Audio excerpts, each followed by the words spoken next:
Welcome to Health and Hormones with Dr. Allen and my partner Ben Ashby. Woo! Welcome, you guys. And we almost missed. I was a little That low. wouldn't have been good. I was a little low on it. All right, we got a bunch of questions Ben's brought with us today. And we love when you guys have questions. So if you have them, send them. And we want this to be educational, but have a little fun and hopefully gain some knowledge today. Yeah, we took from our social media a bunch of different questions, some frequently asked questions. And the first one that we got, that was one of our top questions, and you get this all the time, I'm sure, but what are common signs that I'm struggling with my hormones? Oh, I do get that question all the time, and it's a very loaded question. There are, we have to break it down into different symptoms.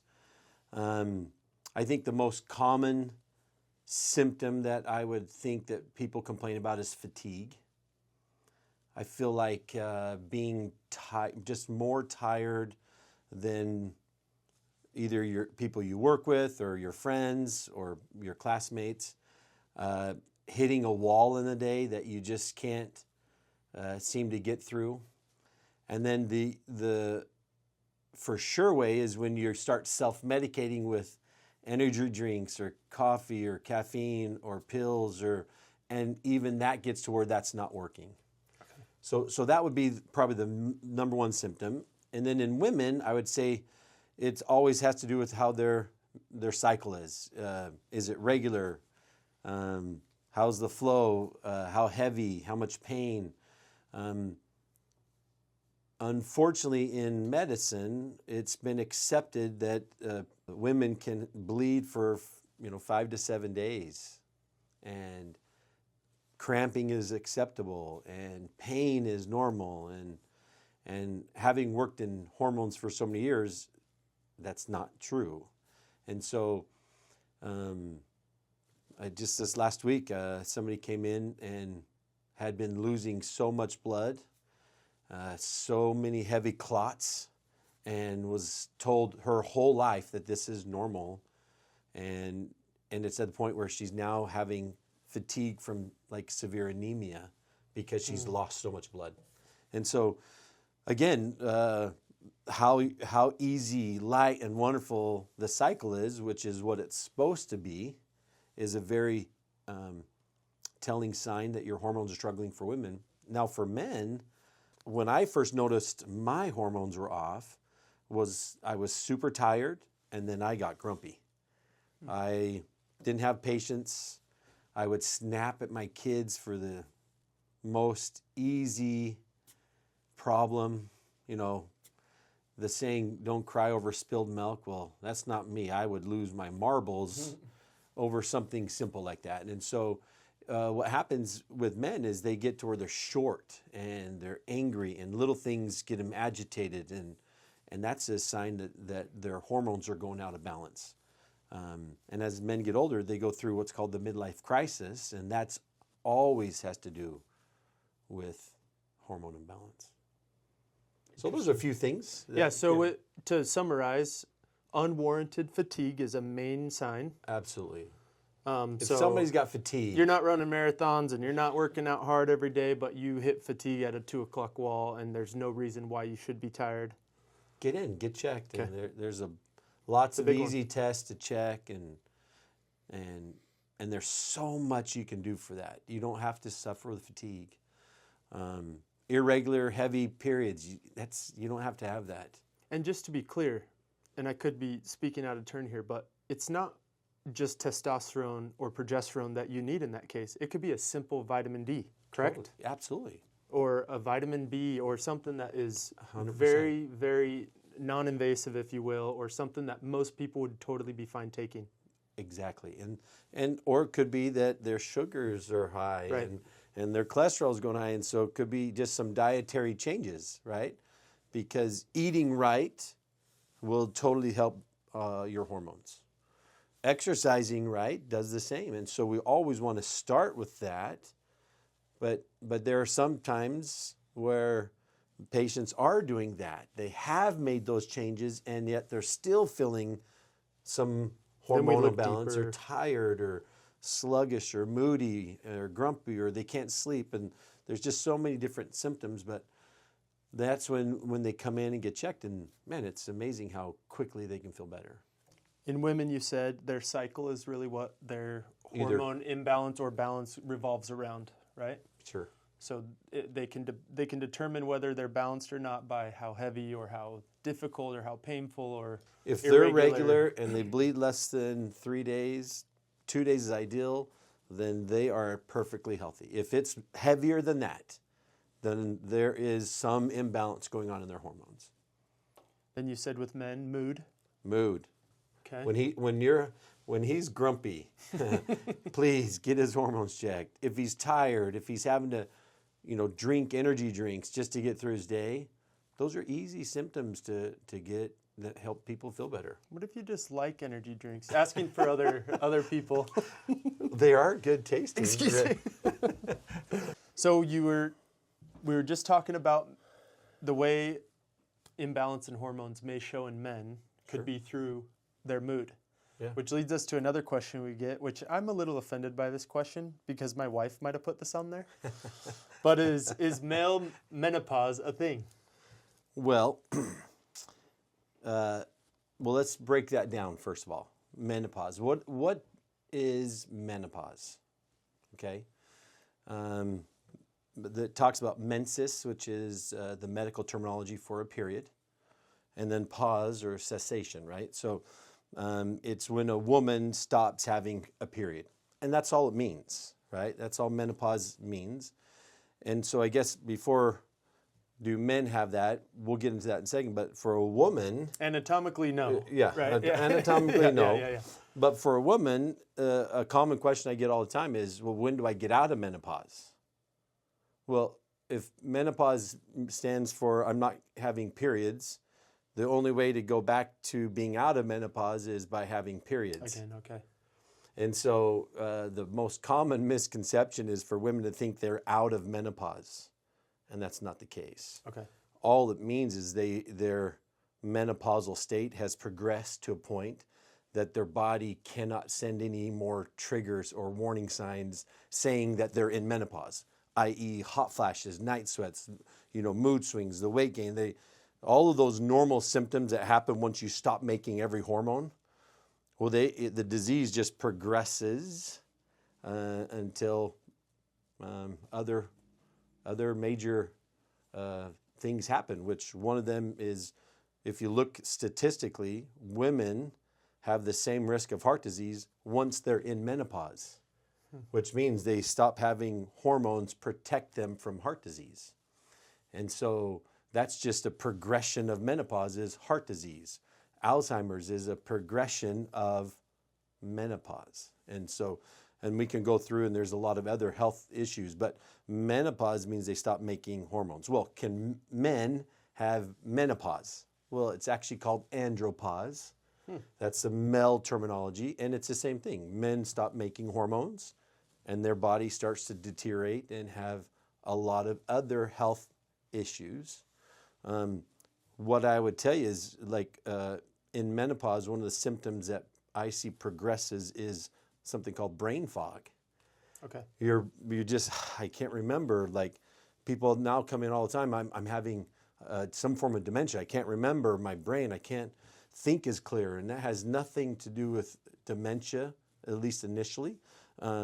It's that the hormones that turn on the function mentally and other parts of the body, we don't make those hormones anymore. And so both andropause or male menopause and menopause are both related to the lack of production of hormones. What a great answer. You talked about this before? Never. One time? Once or twice. This is a good segue into, for both men and women, when will menopause end is a common question we get. The truth is, menopause... You kind of answered it, but... It doesn't end. Yeah, until you go back. It just progresses. Okay. Now, what's really amazing is when you restore in both a woman or man the hormones that they're deficient in, it has been amazing, almost magical, what happens in their body. Just this week, I was just going to say, tell us, because you told me this story about it. I've had so many amazing things happen just in this week. It was it was as if people were coming in just wanting us to talk about them on our podcast. I had a woman who 1 month after having severe postpartum depression for several years, in 1 month on just some optimizing of some basic hormones, came in and said, I've never felt this happy in my entire life. Had an older gentleman come in and couldn't believe how good he's feeling, how much more energy he's feeling. He says, never thought he would be living his honeymoon again. And he's in his 60s and they're traveling, have more energy. He's like, I just can't believe how good I'm feeling. So it doesn't matter in men or women. The hormones are so crucial for our optimal health. And because of, we'll have to get into this another episode, because of our food and because of some of the things that trigger us to not make more hormones, but the deficiency of hormones causes our aging to speed up. And you can be alive, but you're not the same person. You're a fraction of who you used to be, right? Great answer. Let's see here. Let's go to what is weight gain always hormone related? That's a great question. I bet the simple answer is no. You can overeat. Yeah, that's the truth. Most people know that our diet has a lot to do with weight. Our exercise has a lot to do with our weight. It's just so important to do healthy lifestyle. It's just important. But if people have learned that, we live in a society where more people are going to the gym, more people have memberships, more people are running marathons or races or ultras, or more people are being active than in the past, and yet our obesity numbers are going up, and the health risks are going up because of this obesity epidemic that we have. And the problem with that is people always blame themselves. It is really sad when somebody tries to lose weight, they try to cut back on the junk foods, and they try to exercise a little bit more, and they don't see any results. And that's where I just get to where I feel so bad that people don't. If you're doing the basics and you're not seeing results, then something else is most likely off. And that's where some blood work and some basics tests by somebody who knows how to optimize your hormones. But what I love about this is it's helped me lose so much weight. I'll never forget a few years ago when a patient told me, I'll lose weight when you do. And it was before I had learned about hormones. And so now that I feel healthy, optimal, I'm able to exercise and able to keep my weight off, it's just an amazing feeling. And I couldn't have done it if I didn't optimize my hormones. Right. And so, is it always hormone related? No. But it's becoming more common because of how toxic and dangerous some of our foods are. And so I think that hits us even harder. And that's why we're seeing hormone dysfunction at a younger age. I think a good way to put this too is having your hormones balanced, or at least progressing towards a balanced hormone in your body, will only exacerbate your efforts towards weight loss or being healthy. Absolutely. And it will make the progression much quicker. Well, what it'll do is it'll make you, if you exercise, you'll see results. Right. What's hard is when you exercise and you never see results, and usually it's because something's not firing or turned on or working right, or there's a cell function that's not optimized. But when you, like you were saying, when your hormones are right, now you go to the gym, you're like, oh, I'm feeling better and I'm seeing results, and then it becomes a much easier time. I don't like the word easy, Yeah. but easier. No, yeah. That You have an assistance. You Yeah, still can see results.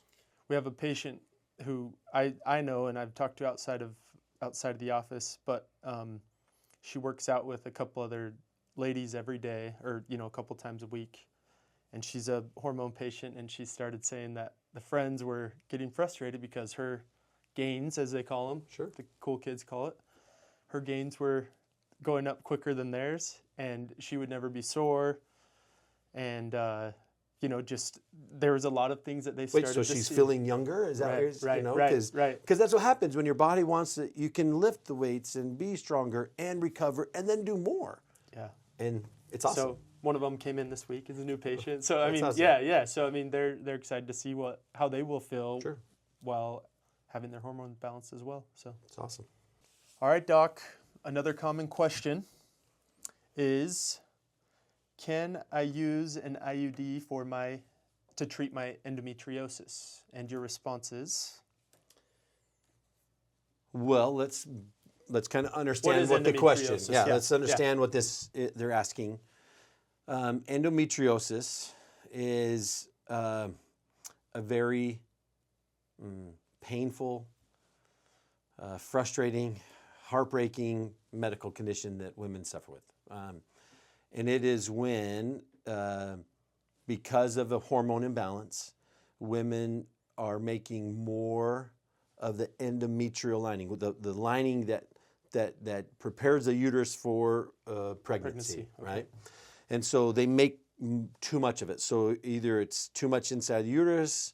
If it builds up too much, it can kind of go outside of the uterus. It can go through the fallopian. Like it can spread, like even to where it's sometimes been found in the abdominal cavity. So this lining just keeps growing, and your body doesn't know what to do with it. It can't stay in the uterus, so it just spreads, right? Okay, so an IUD is something that, like I recommended for my wife, right? After we have kids, it's a great form of birth control. It can be helpful in some women with, in my experience, earlier stages of the endometriosis, because a lot of the IUDs secrete progesterone in them. Well, progesterone is the hormone that can help thin the endometrial lining, and so there is some help to it. Okay. But I've had some women where they give progesterone and it actually pushes out the IUD. And so it is something that can be used. I tell my patients when I'm working with them that an IUD is wonderful when they're trying to use it for birth control. If they're trying to repair or fix or treat a hormone imbalance, it's a pretty aggressive form of treatment, and it doesn't always raise the hormones enough. Okay. It sometimes suppresses hormones, and I've found a lot of patients that are having IUD, it releases enough progesterone around that area, but the ovaries produce zero. So it actually lowers the production. So it's not my favorite for the treatment of endometriosis, but if somebody comes in and that's what they're using, we will just optimize them with the IUD and let them keep that in there. But again, it's not my first line of treatment. There are much easier ways to help that. Okay.